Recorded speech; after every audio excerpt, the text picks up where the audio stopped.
Umefika kiwango. Ulinitumia goons Limuru kwa funeral wakatuangaisha, tukasema ni sawa. The other December ukatutumia goons huko Shamata wakatuangaisha, tukasema ni sawa. Last week ulikuwa umetuma watu huko Nyeri nje ya kanisa. Sasa umekuja mpaka umeingia ndani ya kanisa. Sawa, tulikuwa tunafikiria utapanga nje ya kanisa.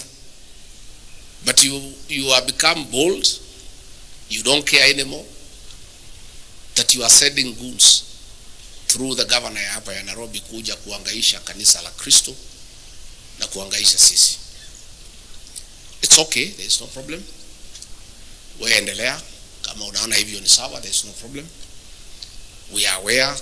The Deputy Inspector General aliambia polisi wasikuje, but a few policemen in plain clothes walikuja wakasaidia pale, which is okay because there are some officers who are conscious that they have a constitutional obligation to protect life and property. Last week umetutumia polisi kutuangaisha Naivasha, which is okay.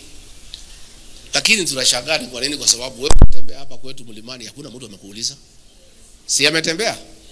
Na nikaambia watu wamkaribishe. Bora walipe, si ndio? So now let us be decent people. The way umekaribishwa pale, wachana na sisi tutembee pale tunataka. And even if you want to pursue us, don't pursue us inside the church. But of course, when we are seated here, wondering why the president would go to that length of sending goons inside a church to attack leaders, to attack Christians. But we also remember that sometimes back, kanisa ya Kiambaa, watoto walikuwa huko, walichukuliwa wakarudishwa ndani wakachomeka. So we are not surprised because hii ni tabia ambayo inaonekana it is consistent. So where rais endelea, no problem. Lakini ujue hii kitendo ya leo, uhusiano yako na kanisa ya PCA is irreparably damaged ever. So wewe endelea tu vile unataka, it's okay, there's no problem. And other churches are seeing. Hakuna mtu haoni. Na mimi sijui ni kwa nini kama sisi we are nothing. We are finished. We are nobody in this country. Why are you pursuing us? Si wachana na sisi tu tukae. Wewe uko na nguvu, uko na umaarufu mingi. Endelea. Wewe wachana na sisi. Sisi tuende kanisani tuombe Bwana, tuende nyumbani. Tuende mazishi tuzike rafiki, tuende nyumbani. Leave us alone. Governor hawa watu ya Kasarani walikuchagua. You cannot pay them back by kutuma goons kwa kanisa yao. Surely. Doesn't matter how ungrateful you are. If nothing else, watu ya Kasarani governor walikupigia kura, walikupatia mamlaka. How can you send goons in their church when they are raising funds for the completion of their church? It's very insensitive, it's very unkind, and it's something that we don't understand. But doesn't matter ile musijali. Jana wetu tafadhali msitumike. Mimi najua nimekuwa very cautious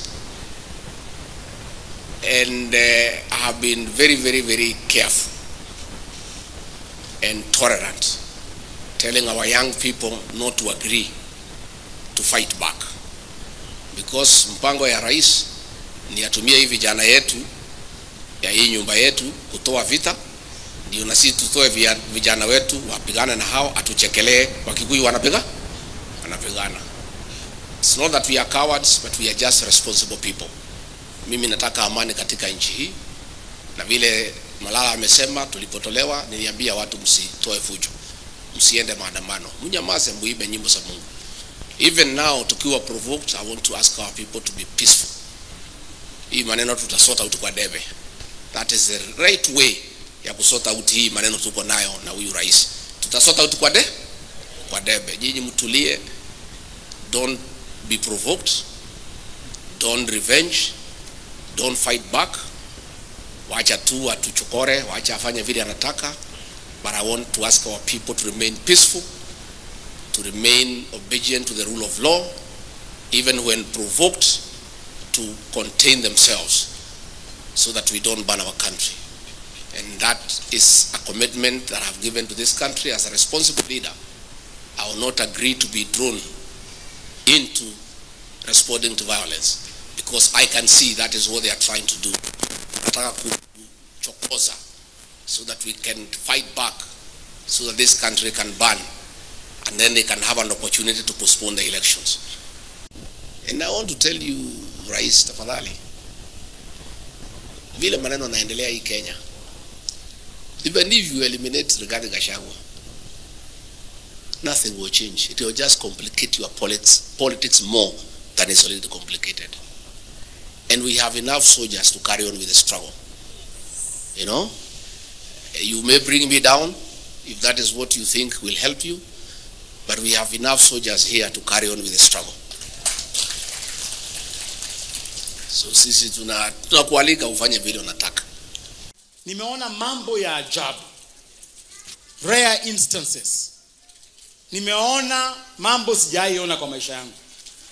Ati kwamba tuko na viongozi ambao wanaweza tuma vijana kupiga watu, kupiga wale ambao wanaabudu Mwenyezi Mungu.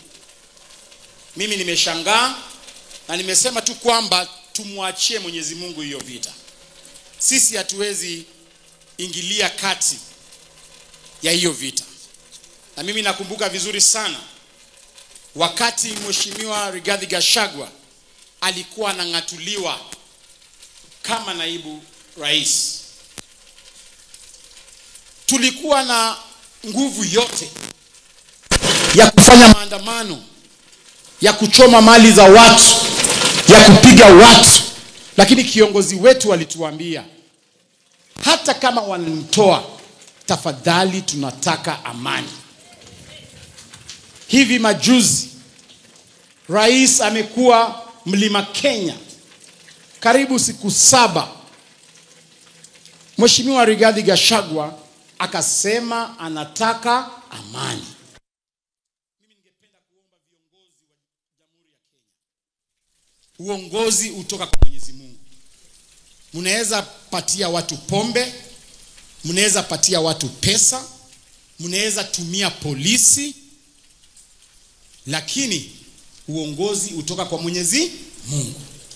So tafadhali, Rais wa Jamhuri ya Kenya, wewe leo ndio umepatia vijana pesa kupitia Sakaja, na ukaambia DIG I withdraw security, na nia yao haikuwa kuharibu madhabahu.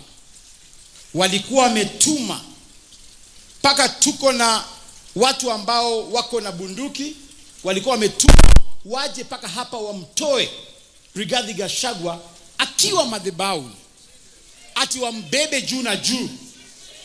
Sisi tungependa kuambia hao vijana kwamba ni sawa. You have intimidated Rigathi enough times. Mulimtoa kwa kiti yake akanyamaza. Akaenda nyumbani, mkamfuata nyumbani. Mkachukua askari wake, mkaenda kwa familia yake. Akienda matanga, mnampiga kule. Ameamua kunyamaza, ameamua kufanya mambo yake. Leo amekuja kuomba Mwenyezi Mungu, tena mnamfuata. That is inhuman of you, Mr. President. Mimi nakuomba rais, kumbuka mahali ulitoka na huyu Rigathi Gachagua. Watu uko sana, watu tofautiana kimawazo, lakini usiwe na hiyo roho ya kutaka kumaliza mwenzako mpaka kaburini. But we want to assure you, our deputy president, that tuko na wewe. Na wewe unadhania ati wewe uko tu na watu wa Mlima peke yake. Hata sisi kutoka kule mkoa wa Magharibi tuko na wewe, Rigathi Gachagua. And I want to assure you of my personal support and my community's support. Nitatembea na wewe sababu wewe ni mtu wa kusema ukweli. Wewe ni mtu wa kusema ukweli. Uliambia rais kwamba hii Kenya inaharibika, hakusikia. Sasa hivi anaona yeye mwenyewe. Leo wametuma vijana wakuje wavuruge kanisa. Nataka kusema ni aibu kubwa sana message yenye napeana hasa kwa governor wa hili jiji la Nairobi. Hiyo tabia ya kumobilize vijana, hiyo tabia ya kulipa vijana 1,000 kwa sababu kuna vijana ametoa pale Soweto, na Soweto hiyo ni area mimi naelewa. Tuambie kama ni kanisa unafanyia hivyo Governor Sakaja, wewe jitayarishe na wewe nyumbani unaenda, kwa sababu hatuwezi kubali tukupatie uongozi wa Nairobi na wewe ukuje uharibu kanisa hapa Nairobi. Haiwezekani. Message tupatie IG, Inspector General of Police. Saa hii vijana wanakuja kuvuruga kanisa. Nataka kusema IG hajatuma askari.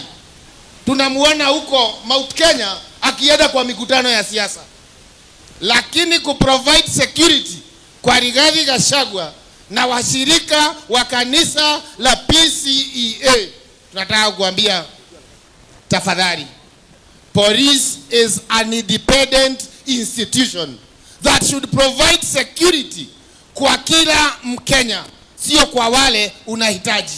Nimeona kuna narrative walikuwa wanataka kujaribu kuuza ati kuna deni iko ya vijana, lakini mpango ikipangwa, ukienda kuangalia wale watu wa social media, those bloggers wa State House walikuwa wameanza hii maneno asubuhi. So bwana president, tafadhali, tumekuona ukidanganya, tumekuona ukifanya maneno. Juzi kwa TV ukaenda kusema ati Rigathi Gachagua asked you for 10 billion ati ndio ulimfukuza. Tukagoja ule blogger wako anaitwa Dennis Itubi, hiyo wakati alisema ati ulikuwa Rigathi Gachagua alikuwa ameitisha 6.5 billion. Wakati tunaendelea, Kimani Ichung'wah akasema Rigathi Gachagua kwa Al Jazeera ati alikuwa ameitisha 8 billion. Sasa wewe Ruto na hii watu yako, nani anasema ukweli? Ama hamkai chini mnatengeneza hii maneno inakuwa pamoja? Hawakai chini? Mimi nataka pia ni sound warning kwa Kimani Ichung'wah. Kimani Ichung'wah tulikutumia, tukakutumia, ukakuwa involved kutoa Rigathi Gachagua. Umeona yale yamekutetekea Nyandarua. Umeona yale yamekutetekea hapa Kiambu. Mimi nataka nikuambie Kimani Ichung'wah, umepangiwa ndani ya hiyo. Umepangiwa hapo ndani kwa hiyo kambi yenu. Na hiyo ni njia ya kutaka kukutoa. Kwa hivyo usipojishunga, wewe jua unapangiwa hapo ndani. Lazima tulaani kitendo cha aibu sana ambacho kimetokea kanisani humu hii leo. Na mimi nataka niambie rais wetu kwa heshima sana kwamba watu walichomeka katika kanisa kule kwenu Kiambaa. Watoto wetu wameuawa, watoto wa Gen Z. Umefuta wale waliokusaidia kupata urais wakiongozwa na Rigathi Gachagua, Ndende Nyoro, Mithika Linturi, Moses Kuria na mengine mengi. Yale yote unaona kama tunataka kuamini Mungu amekusamehe, lakini kwa kitendo kilichofanyika kanisani hii leo, ikiwa ulihusika wewe na Gavana Sakaja, nataka nitangaze katika jina la Yesu, uongozi wenu Mungu amesema mene mene tekeli. Kwa sababu huwezi kufanya hayo katika kanisa ambako tunamwabudu Mwenyezi Mungu. Eti kwa sababu Rigiji amekuja hapa.